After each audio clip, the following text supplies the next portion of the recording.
A few moments later, a few inches later, 2 hours later, one eternity.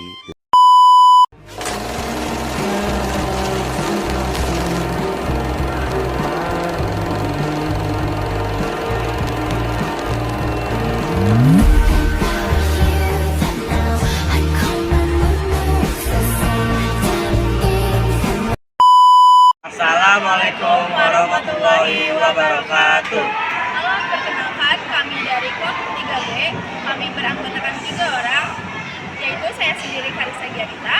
Saya Maulana Malik Ibrahim. Saya Komson. Kami di sini akan menjelaskan materi tentang pendapatan nasional ekonomi kelas 11 3A.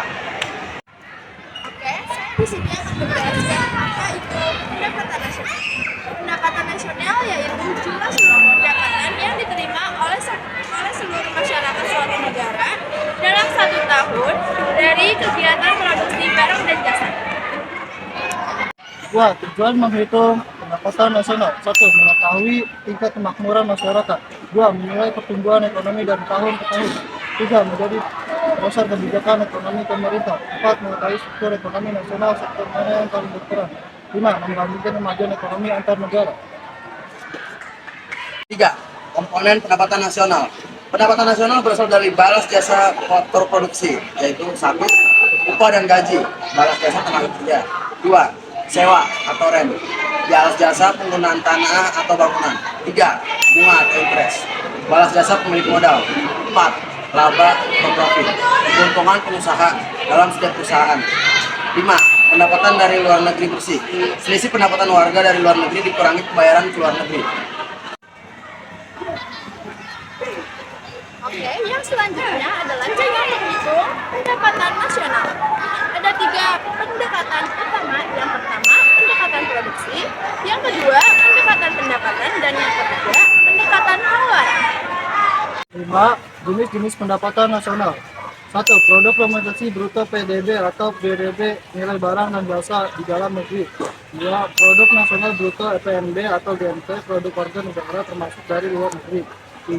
Produk nasional neto NNP, GNP, pemasukan barang modal. 4. Pendapatan nasional NI, NNP, pajak tidak langsung. 5. Pendapatan perseorangan PNI, pendapatan yang benar-benar diterima individu. 6. Pendapatan disposable, PI, pajak langsung, pendapatan siap dibelanjakan. Faktor-faktor apa saja yang mempengaruhi pendapatan nasional? 1. Jumlah dan kualitas tenaga kerja. 2. Persediaan modal dan teknologi. 3. Sumber daya alam. 4. Kebijakan dari pemerintah. 5. Stabilitas politik dan keamanan. Lalu yang ke-6 ada kegiatan ekspor dan impor.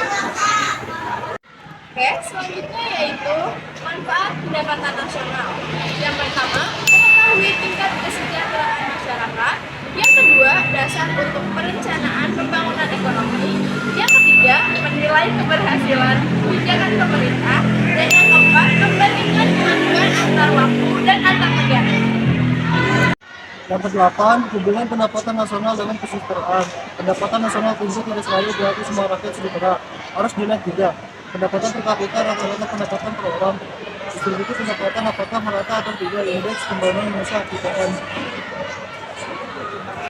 9. Masalah dalam menghitung pendapatan nasional. 1. Tidak semua kegiatan ekonomi tercatat, misalnya pekerjaan rumah tangga dan lain-lain. Yang kedua, kegiatan ilegal itu tidak termasuk dalam perhitungan. Yang ketiga, perbedaan harga di tiap antar wilayah. Keempat, data statistik yang belum akurat. Penjelasan video dari kelompok kami, kurang lebihnya mohon maaf. Wassalamualaikum warahmatullahi wabarakatuh.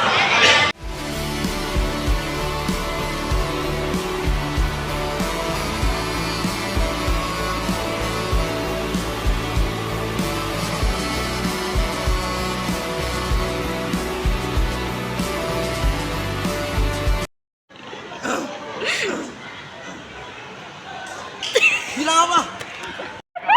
Barang-barang apa? Iya dong. Masa gue dewek?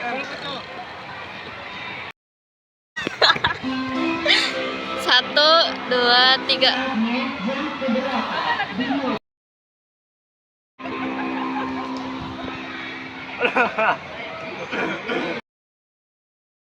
Assalamualaikum Assalamualaikum warahmatullahi wabarakatuh. Perkenalkan kami dari kelompok berapa tadi? 3B ya? Gue lupa anjir. Assalamualaikum warahmatullahi wabarakatuh. Perkenalkan kami dari kelompok 3B yang beranggotakan Menghitung pendapatan nasional. Sabar, kameranya belum.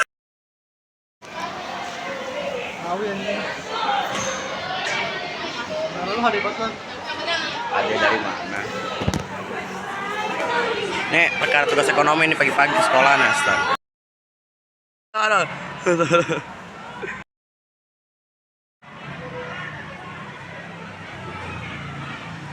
Oke, yang keempat adalah cara menghitung pendapatan nasional, yaitu ada 3. Yang pertama, pendekatan produksi. Yang kedua, pendekatan pendapatan. Dan yang ketiga, pendekatan...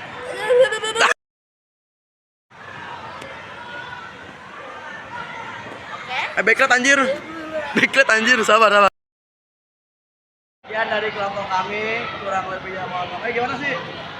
Apaan? Taruh.